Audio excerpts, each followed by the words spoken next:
나무가 주는 은은하고 편안한 기운. 그 느낌을 고스란히 전하기 위해 평생 나무를 깎고 다듬어가며 살아온 세월. 소목장으로 살아가는 우리에게 나무는 인연이자 운명이며 또 가족입니다. 지금은 뭐 적성에 맞아서 하는 것은 아닌 것 같아요. 그 일에 적성을 내가 맞춰가는 거지. 우리 어머니 아버지 마음처럼 지켜봐주는 그런 가구를 만들고 싶죠.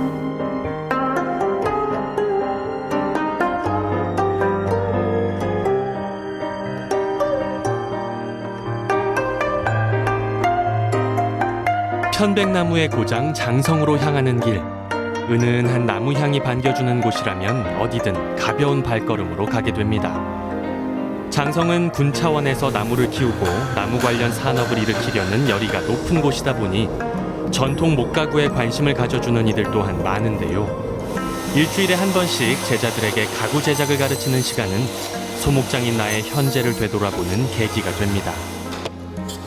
가구 만들기의 기초가 되는 제도며 사포질 등을 가르치다 보면 옛 시절 아버지로부터 그리고 형님들로부터 배웠던 기억을 떠올리게 됩니다. 나는 소목장인 아버지의 발걸음을 쫓아 자연스레 가구 만드는 장인이 됐습니다.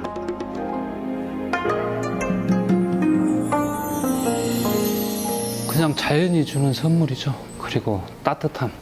만졌을 때 감촉이 따뜻하고 이제 그걸 다듬었을 때는 부드럽고 무엇보다도 그냥 자연스러운 거죠. 그게.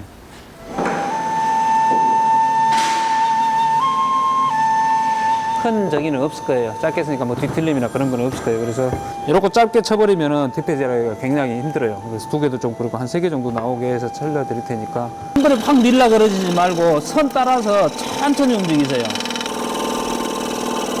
잘리는 대로 천천히 밀어주시면 됩니다. 한 30cm 정도. 나는 아버지에게 기술보다 중요한 것이 기본이라 배웠기에 제자들에게도 원칙과 기본의 중요성을 심어주기 위해 노력합니다. 그냥 천천히 해보다 보면은 꾸준히 하면은 제대로 잡힐 거예요, 자세.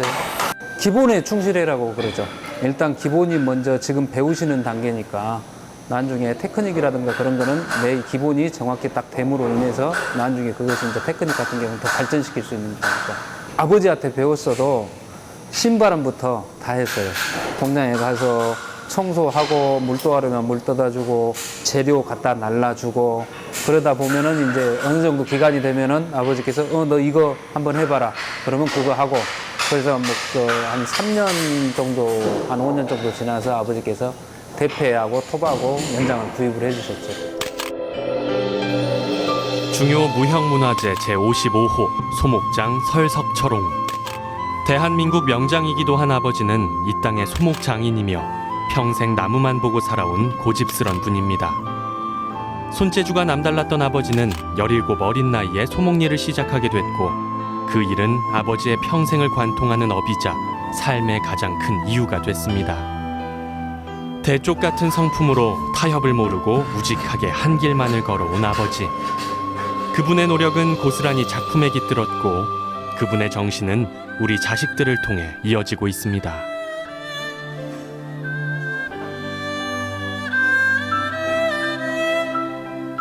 당신이 생각에 옳다고 생각하시는 거는 가령 사전에 이렇게 나와 있어도 이게 옳다 해도 그건 필요가 없어요. 당신이 해보고 끝까지 가야 돼요. 왜 그렇게 하냐고 그러면서 연장 자기가 아버지가 뺏어갖고 그 자리에서 본인 이렇게 해라 했는데 왜 네 마음대로 하냐 이제 그런 식으로 이제 그런 부분에 대해서 주변 사람들하고 좀 다툼도 많이 있고 그런데 당신 주장이 너무 강하다 보니까 그러니까 이런 그 소목장이라면 그래야 될 것 같아요. 자기가 원하는 방향으로 그게 정답이면은 그런 고집이 있고 어떻게 보면 아집이라고 해야 되나 뭐 우직함이라고 해야 되나 그런 부분이 있으니까 긴 세월을 이렇게 해오셨겠죠. 할아버지로부터 소목일을 물려받은 아버지처럼 우리도 아버지와 같은 길을 갑니다. 3명의 형제가 모두 소목장이 됐으니 가업승계 면에서는 아버지만큼 복받은 장인도 없을 텐데요. 셋째 형과 나는 아버지가 일하시던 그 모습 그대로 작업을 이어갑니다. 밑에 지금 무늬가 좋은데 우리 집은 이제 무늬가 너무 없잖아. 예. 이게 그러면 어느 정도 맞춰줘야 한다고. 스승이자 동료이자 뭐 선배이자 형님이자 그렇죠. 물론 아버지한테도 배웠지만 형님한테 배운 게 더 많죠. 아무래도 아버지는 엄하신 분이잖아요. 특히 우리 세대의 저기 아버지들은 무뚝뚝하시고 그러니까 항상 옆에서 이제 지켜서서 우리 어머니 아버지 마음처럼 지켜봐주는. 우리 할아버지 때부터 해온 거기 때문에요. 우리 아버지가 평생을 해왔고 또 아버지 자식들이 이제 우리 세대가 지금 이제 삼형제가 다 하는데 그런 면에 대해서는 좀 책임감도 있고 또 내 자식들이나 내 조카들이 해줬으면 더 좋을 수도 있죠. 그러니까 이제 와서 내가 이렇게 이제 요 일을 해보고 조금 연수도 차고 애들 커 나오고 그러다 보니까 이렇게 일해가지고 조금 벌어서 애들 키우고 그런 것이 좀 힘들더라고. 이제 어머니 아버지는 그때 7남매 키우면서 어쩌셨을까 그런 생각하면은 참 대단하시기도 하고 참 고생 많이 하셨다 생각도 들고. 추억이라면 좀 안 좋은 추억이라고 봐야 될까요? 명절이 싫어요, 명절이. 왜 그러냐면은 그때 이런 일 하시는 분들이 대부분 형편들이 좋지가 않아요. 근데 아버지께서는 어디에서 좋은 재료가 나왔다 해서 다 당신이 가셔가지고 마음에 들으면은 계약을 해버립니다. 그리고 나머지 뒷일은 이제 어머니한테 알아서 해라 그러고. 그럼 어머니는 어떻게 해서 빚이라도 내갖고 하다 보면은 그때는 은행빚이 아니고 거의 다 사채다 보니까 줄줄이 와요. 명절 되면. 그때 명절 되면은 그때는 저기 오는 저기거든요. 받아가는 그런. 그러니까 명절 자체가 어렸을 때 즐겁지만은 않았어요. 그때는 고등학교 뭐 중학교 뭐 등록금이 있었잖아요. 납부금이라고 하죠. 제때에 맞춰서 낸 적이 없어요. 항상 복도에 서 있었으니까. 손때 묻은 아버지의 도구로 30년째 소목일을 하고 있는 셋째 형. 그는 아버지의 우직함과 고집스런 성품을 고스란히 물려받은 사람입니다. 대패질이며 톱질, 그 어떤 과정도 소홀히 하지 않고 시작부터 마무리까지 온 정성을 다하는 게 형의 작업 방식이죠. 뭐 물건 만들 때 이런 거 할 때 거짓 없이 만들면 되는 거야. 이게 꼼수 안 불리고 꼼꼼해요, 굉장히. 꼼꼼해요. 아무리 안 보이는 곳 뒷부분이라든가 뭐 한 가지를 하더라도 나무 쓰는 것 자체도. 뭐 가구를 짜는데 안 보이는 부분도 있고 막 그러잖아요. 근데 안 보이는 부분이 무엇이 잘못됐을 경우에 그냥 가볼 수가 있는데 덮어버리고요. 근데 나 같은 경우는 그것을 덮고 못 가죠. 내가 듣고 싶은 건 아닌데 상태 후대에 쓴 사람들이 자, 이 작품 누가 만들었는지 몰라도 참 잘 만들었다. 이제 그 정도는 돼야 한다고. 아버지의 공방을 놀이터 삼아 자랐던 나도 자연스레 소목장이 됐습니다. 아버지에게 우직스런 고집을 배웠고 형들에게 실질적인 기술을 배웠지만 나는 그분들과 조금은 다른 길을 가려고 노력합니다. 빛바랜 추억이 아니라 생동감 넘치는 작품. 현대인들과 소통할 수 있는 작품을 만들기 위해 밤잠을 설쳐가며 고민하곤 하죠.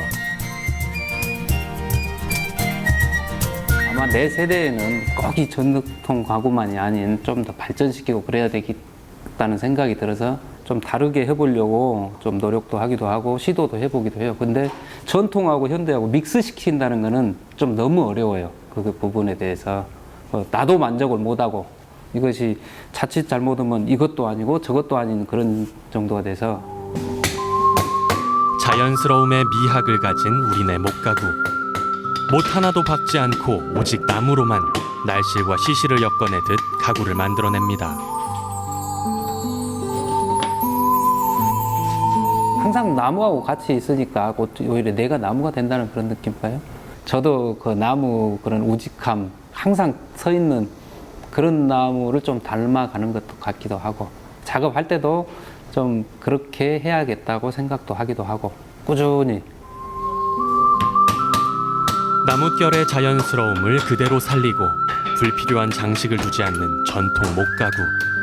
소박한 가운데 은근하게 배어나는 나무의 아름다움은 바로 우리가 추구하는 그것입니다.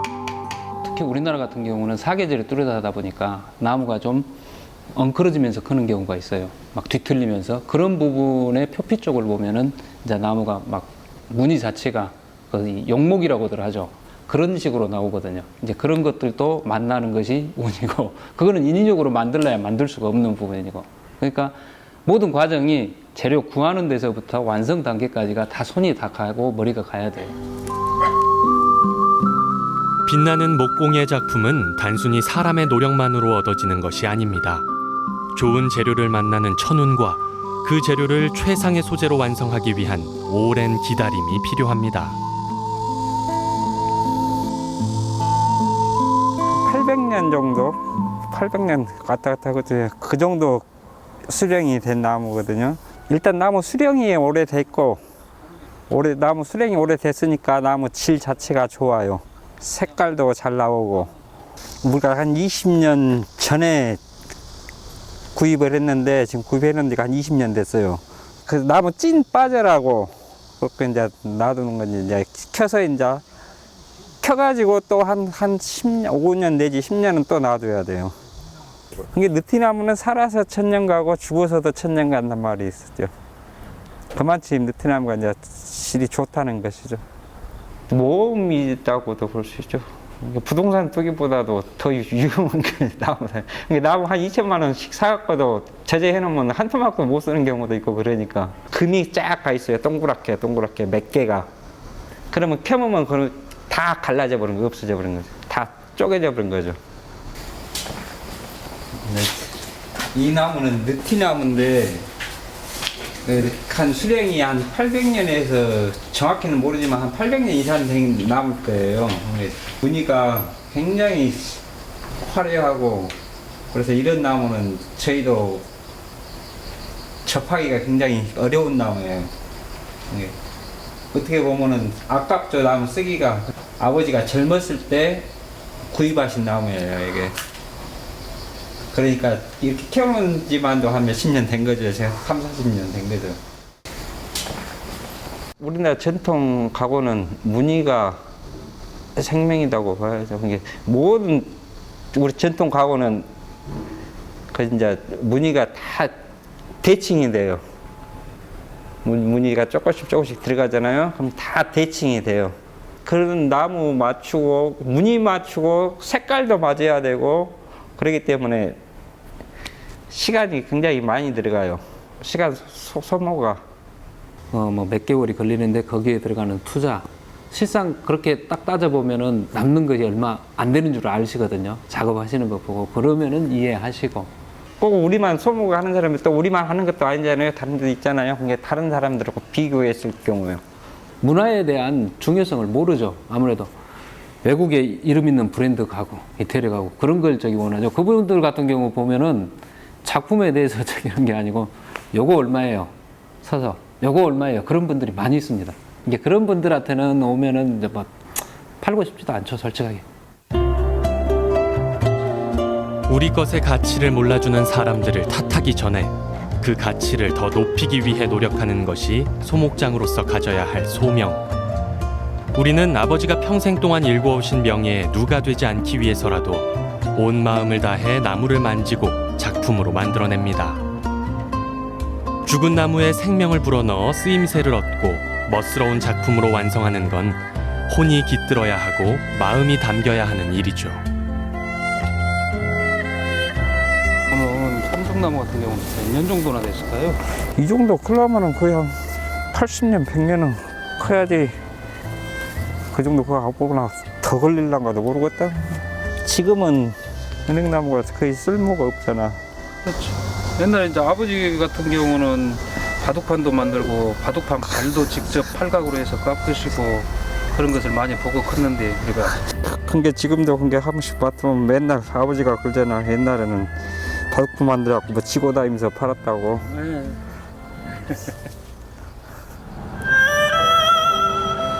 석양이 은은하게 물드는 저녁.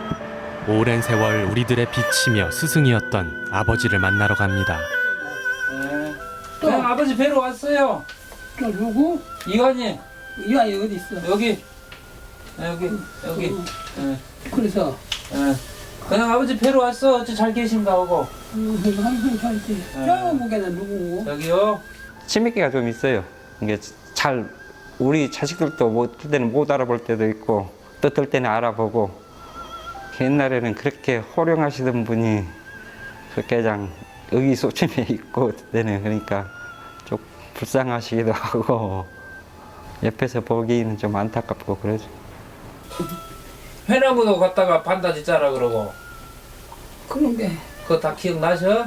그러지. 어. 해나무 갔다가 네가 누구고? 막둥이 막둥이 이완이? 예 또 요 영섭이 영섭이. 예. 나무를 재단하다가 튄 조각에 한쪽 눈을 실명하고 나무에서 떨어진 사고로 다리를 다치고 같이 오신 분 그렇게 수많은 시련을 겪으며 소목장으로서의 세월을 버텨내다 보니 자식도 알아보기 힘들 만큼 늙어버린 아버지. 아버지의 주름진 손마디가 오늘따라 가슴에 맺힙니다. 남들도 다 똑같을 거예요. 그것은 자기 부모, 어머니, 아버지가 살아 계신 거고 안 살아 계신 거고. 그러니까 지금 살아 계신 것만으로도 이제 의지가 된다고 봐. 이제 근데 돌아가시면 이제 그런 것마저 없어지니까. 제일 못온 사람은 하나도 없어. 다 잘하는 게. 얼만큼 잘해? 맺고 예. 겁나게 많이 잘해. 네. 누가 제일 잘해요? 누가? 예. 이완이가 제일 잘해. 그래요? 아 무슨 일? 앞으로 더 해야 쓰고 내 잘하려면 큰일 났네. 자신의 자리를 지키며 묵묵히 우직하게 걸어온 장인의 길. 아버지의 평생은 우리 형제들의 삶의 이정표가 됐고 이 땅 소목장의 미래를 일궈냈습니다. 나무의 숨결을 살리고 나무의 은은한 향을 발현하는 삶의 가구를 만들며 그렇게 우리도 아버지의 길을 가렵니다.